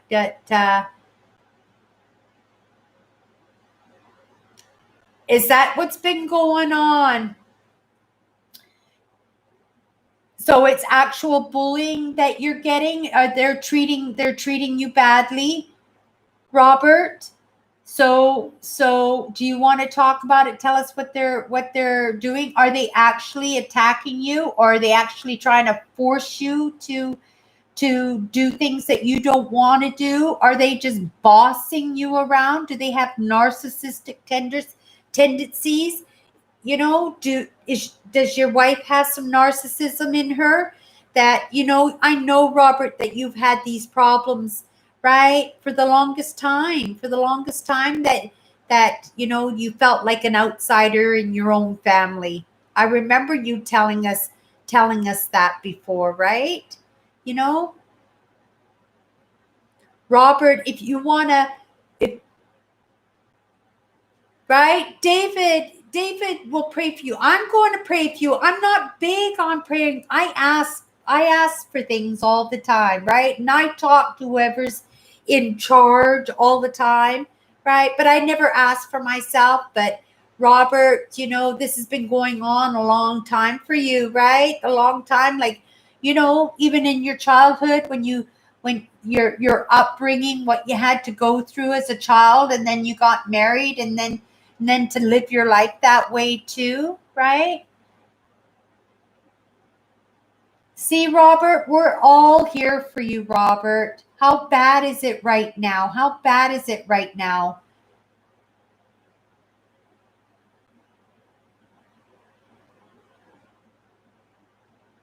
She wants you out. Well, go see a lawyer. Can you go see a lawyer, Robert, and take half the house? Are your kids adult? Are they 18? Right? Can you sell the house and just split the proceeds with your wife, or are the kids still underage and they still have to have that house? Right? You can't be around it. You can't be around toxic. None of us here, you guys, everybody listen to me right now. Like, toxic people will hurt you physically, right? It's not even them, it's the demons in them, right? Ask David knows about this. These demons take over these people, and they say and do terrible things to the people, that they should be loving on, right?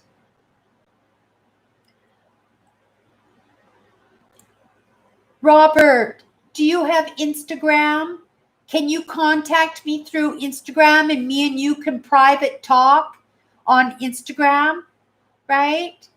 Do you want to message me, Robert, and me and you we'll just hash this out. We can figure something out, because you can't live like this anymore, right? You're the husband in the family. You're the partner in this partnership. It's called partnership. It's a marriage. It's a partnership, right? I understand about marriages that don't fit properly. My mom and dad were like total opposites, and my mom was a tyrant, right? In the family, right? My dad listened to my mom all the time, right? And I understand those marriages that really should not be in place. But then again, it could be your denomination, being a Catholic, being a Christian. Like, maybe you can't believe in divorce, right? But you can't be around the toxicity, right?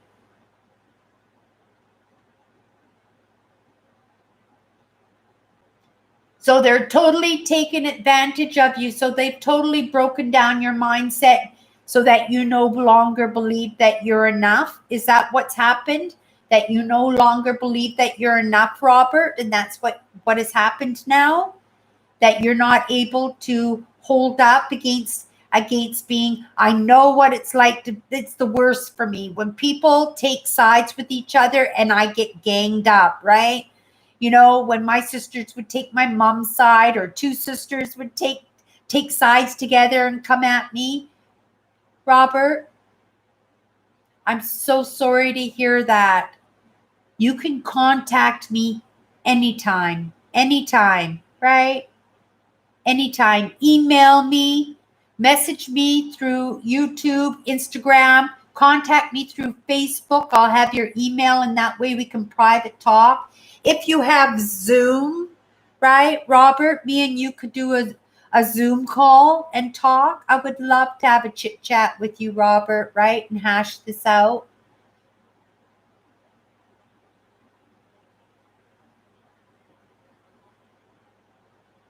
You sleep in the basement. I remember you telling me that you had your basement set up for yourself, right? That you're like a roommate in your own home, right? 71 years old, right? You gave your life to that. You gave your whole life to that, Robert. Right? You gave your whole life to that. And what do you have to show for it? Right? The lessons, right? Are you a religious person, Robert? Do you believe in God, Robert? You know, do you believe in reincarnation? Do you believe that this was just your dark life and your good life will come in the next life? 61. You got time to get married again, Robert. You got time to get married again. Get out of there. Get out of there. You're done. You're done with that family. If that house is paid off, go see a lawyer. Go find out what your rights are. Go see a lawyer. Don't even deal with if they're not treating you properly, don't even talk to them. They're doing that to you because they've been doing it for so long now that they know they can get away with it, that they know every trigger, right? Every trigger to get you to do what they want to do.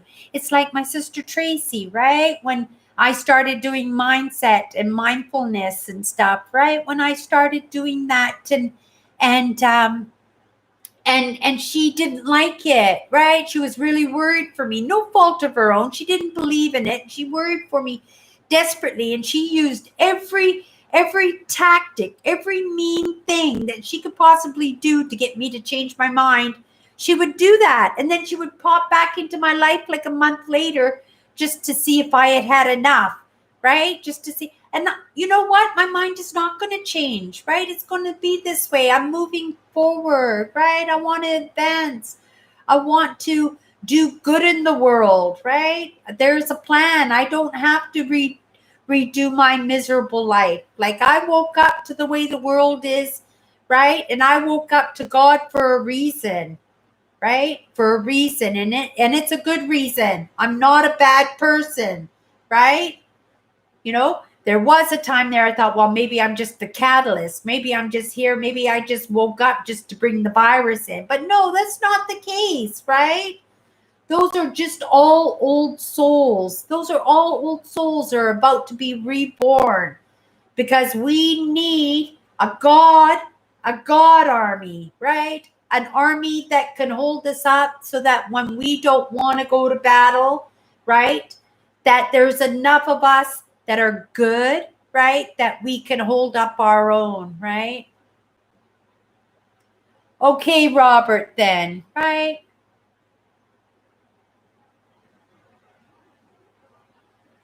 Well, right? Right, David? He is. And I believe in that my dad was the lead in my family. If my dad said this is the way things were, it was the way things were, right or wrong. My dad made some crazy decisions in his life, but he got to make them because that was my dad's tribe. We were part of my dad's tribe, right? Right? And that they have swung that, Robert, to their benefit, and they broke you down. They broke your mindset down, right? Like I felt so, every time I was around my sister, I felt terrible about myself. I felt shame. I felt guilt. I felt like I was a good for nothing. I felt like I had no value, that I was a waste of air on the planet, right?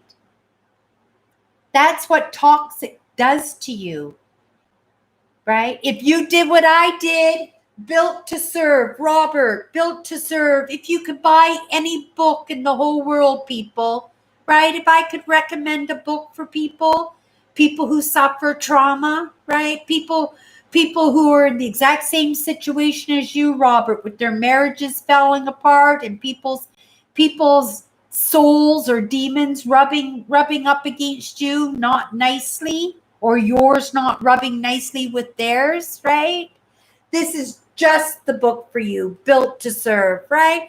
Even your one word, if you want to get started on the mindset, like I talk about the mindset, try in every single life, right? I tell my stories and I talk about my week and I talk about my views, but my mindset and my mindfulness is always tied into it, right?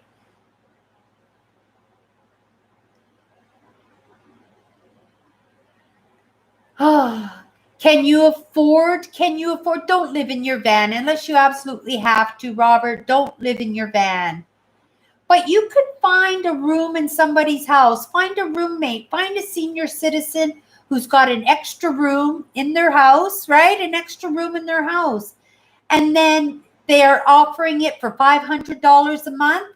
There's lots of them like that. $500 a month for a bedroom in somebody's house, right?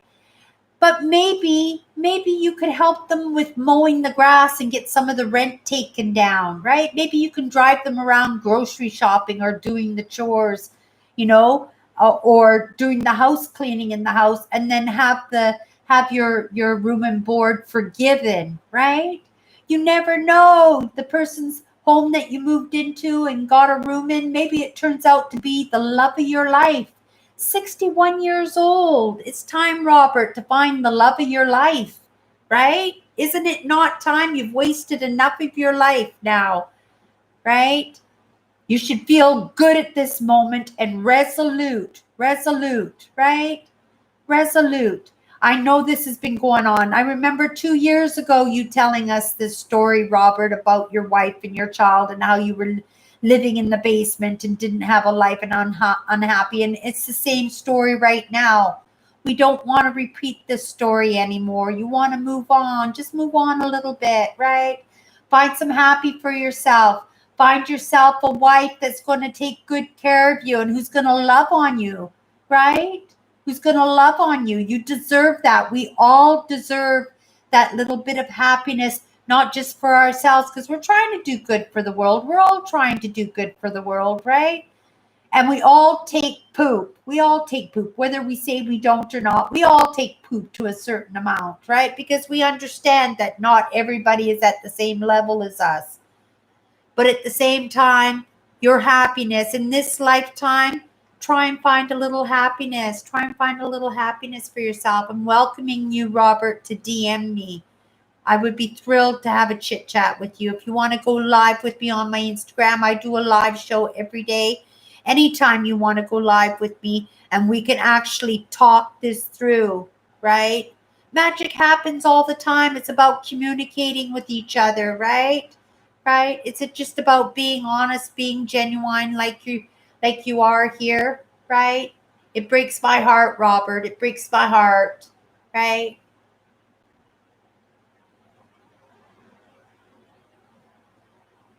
61 years old. You've got lots of time, Robert. You have lots of time. People changed, right? Your family changed on you, right? Just because they're blood doesn't mean that they're your family. And that's where people make mistakes, right? If you think there's any love there at all, right, that can be resurrected, right? And you feel like you want to give it a shot, give it a shot. But if you know this has been going on for so long now, you know that you're just not going to get it back. You've been in that basement for how long now? It's time for you to it's time for you to move on. It's time for you to go to the Legion if you have legions where you are, where the veterans go and they for social clubs, right? Go to some social clubs. Maybe go to church. I was going to church earlier this year, right? A wonderful group, the Bahalas, right? They were a wonderful group, and I wasn't even religious at the time, but I made really nice friends there. They were so kind to me, right? And they set me on a path of discovery when it came to a little bit of religion. And that's how I found the spirituality part of it, right?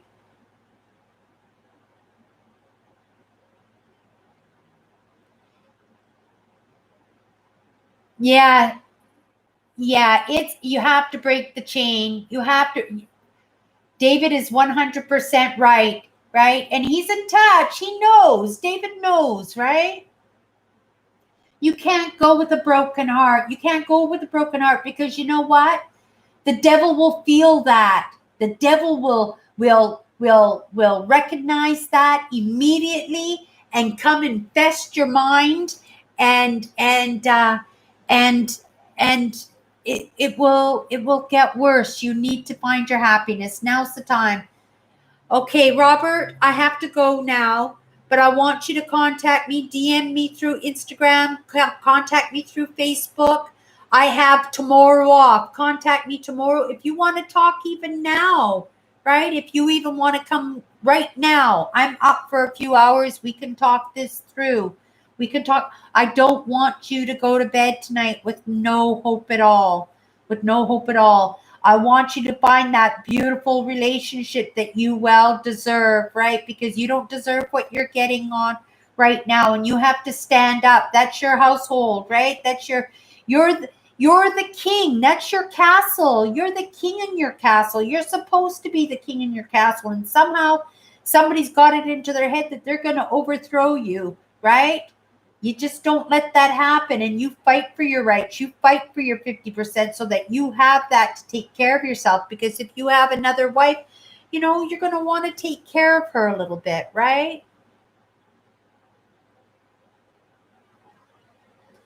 You can talk to me however it comes out, Robert, right? However it comes out. I don't care. I don't care if you want to sit in front of me and just bawl your eyes out. If you just want to bawl your eyes out through the whole conversation, I would be perfectly good with that, right? Right? Even though I don't recognize and I don't see the aura around me, right? I know it's there. People have mentioned that it's there, right? I know that God will work through me, even if I don't know what I'm doing, right? God will work through me or work through David or work through Andrew, right? All the time this happens. All the time. You just have to believe. You just have to believe. If you can afford to buy a book, Built to Serve would help so much, Robert. It would help so much, right? I've been through. I lost my husband, right? I was madly in love with my husband. I just let my husband go, right? That saying, if they return, he was yours. If he doesn't return, he never was. And I just kind of believed that. So when he said, I don't know if I want to be married, I just said, okay, bye. And I just let him go. And then we ended up stringing each other along for 10 years after that. I could have gotten married. I could have had babies, but no, I wallowed in that sadness and that misery of my life, right? Right? I believe it was part of the plan. What is now is the way it's supposed to be. But at the time I didn't, right?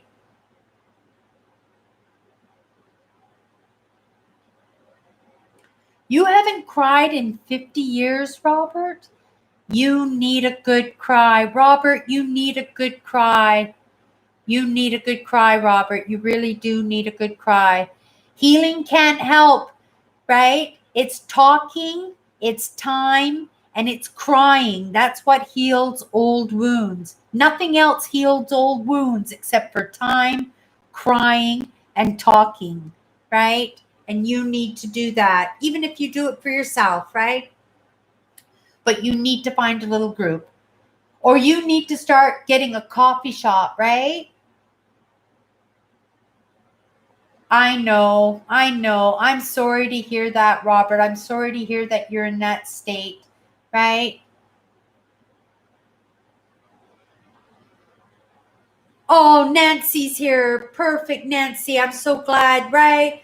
A good cry, a good cry. You know what? I always feel better. Sometimes when I get really, really stressed, when I get really, really so stressed that I think I just can't take one more minute, I will either have a serious laughing fit where I'll have such a gut laugh that I just can't even get through it, or I will bawl my eyes out. You guys seen me bawl my eyes out many times. but it relieves stress. It takes the stress off. Andrew or Robert, if you laid down in bed tonight and just cried yourself to sleep, I bet you God would come to you in the middle of the night or come to you in a dream. And in the morning, you might feel just a little bit better, right? Oh, Owen's here too. Oh, perfect. See, Robert, we're all still here, Robert. We're all still here, right? Right? We were just giving you your moment, right? So yes, you gotta contact me. It goes so much better if you have somebody to talk over your woes. Like if I didn't have you guys to talk through my awakening, right? Right? What would I do? I might have ended up a crazy person, right? But because I was able to have you guys here with me as I did this, right? That I was able to ground myself, right? In my friendships here, right? Like Robert, you should be here every single Sunday. Maybe wife number 2 is in my lives here somewhere. You never know. You never know who watches my lives, right? Right? Yeah. You could go be Nancy's husband. I don't know if she's gonna like me for saying that, right? But Nancy's a beautiful person. She's just a beautiful. She thinks that's. See, Nancy's just a beautiful person. She's beautiful. She's smart. She's got the kindest heart in the whole world, and you got a kind heart, right? And she could use somebody to love on her, and you could use somebody to love on you, right? Right? There people are all over the world that need people, but they just don't vocalize it, right? Even me, right? I think life would have been so much easier for me if I had gotten married again instead of trying to support myself and trying to be the strong person, right? That I could do it all on my own, that I don't need anybody. And I needed people like I needed nobody, right? Like I needed anybody actually, right? It was tough, and everybody needs everybody. That's why I do my lives on Sundays, just for these moments, Robert, right? We have the most amazing crew, and we take care of each other. We're all still here, Robert. We're all still here. I know you do. But come in and talk. There's no reason why you can't come in and when you have these bad days, right? These bad days are every day for you, and that's why we're here, right? Don't come in after the fact, because then how do we talk to you? Like we're talking to you specifically right now. Like we're all here right now and we're talking to you and we're working through this with you right now, right? But when you watch my lives afterwards, like we don't know what's going on in your life. We don't know how we can help, right? Unless somebody asks for some help, we don't know. And I think that's probably a good lesson for me too, right? That when I need help, I have to learn to ask. I can't just sit around and wait for kindnesses all the time, right? I always wait for some kind of signal or sign or something before I make any kind of moves, right? But maybe I need to be asking. Maybe I need to be searching out the help too, right? I wouldn't be emotionally all here if it wasn't for my amazing followers and these amazing friends that I've made over the years that let me sit here and bawl my eyes out and let me go through what I have to go through and then not make me feel bad about it afterwards, right?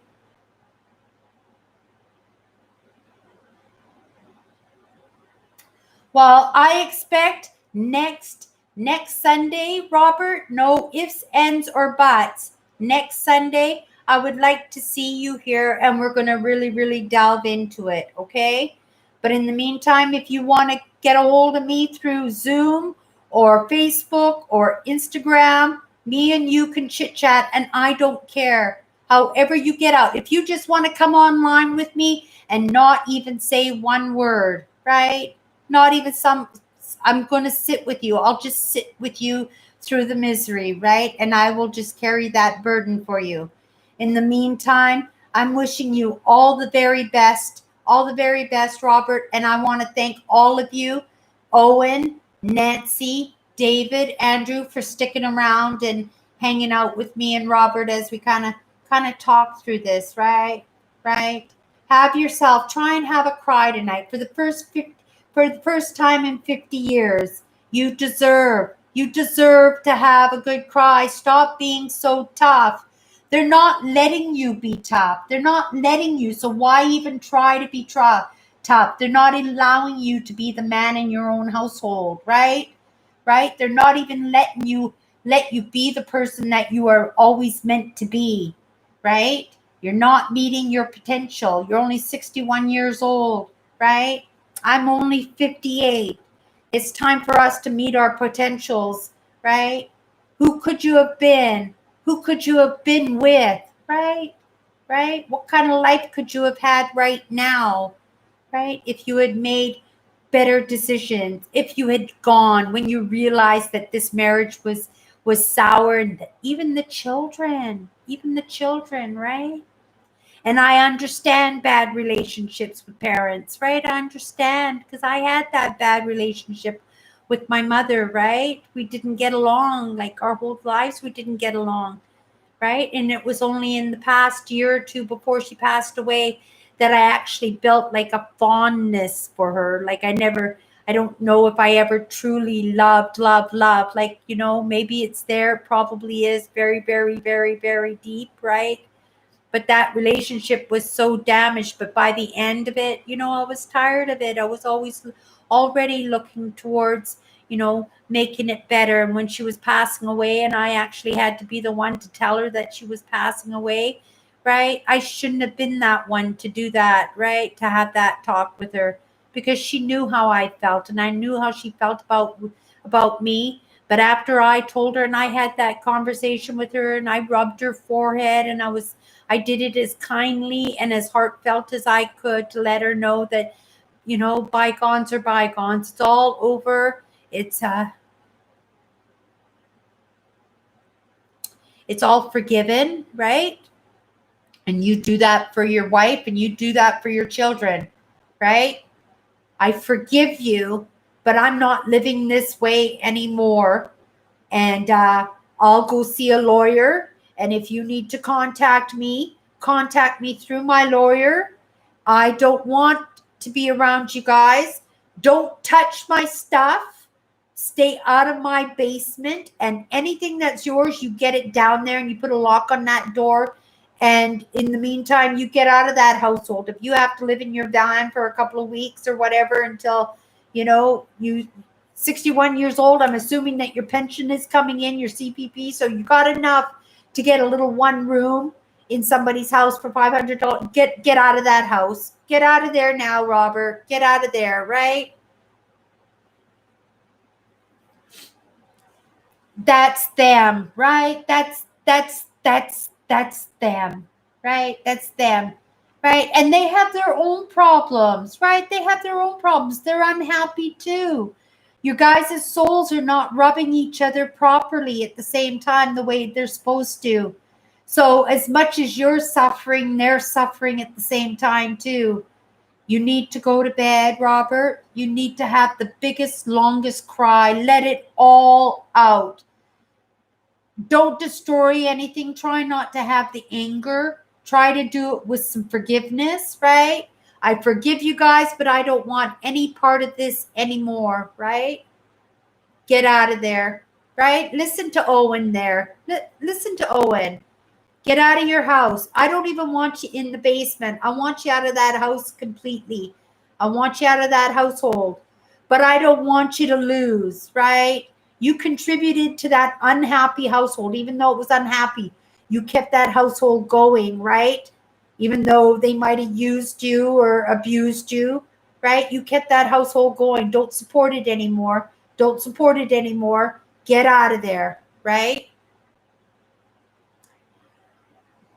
Listen to David now. Listen to David now. Give your tears to God, Robert. He understands tears. He understands.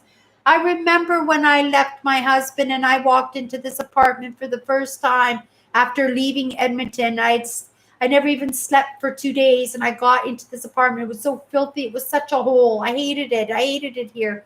My whole life had fallen apart. I bawled my eyes out. I must have stayed in bed for like 3 days, and I just bawled and bawled and bawled, right? I just cried. And then I just tried to put my life back together the best I could after that, right? And it gets better. It gets better. I'm 100 times better than I was back then. I didn't even want to live back then, right? I didn't even want to be around anymore, just like you, right? But it got better. And it does get better. And we've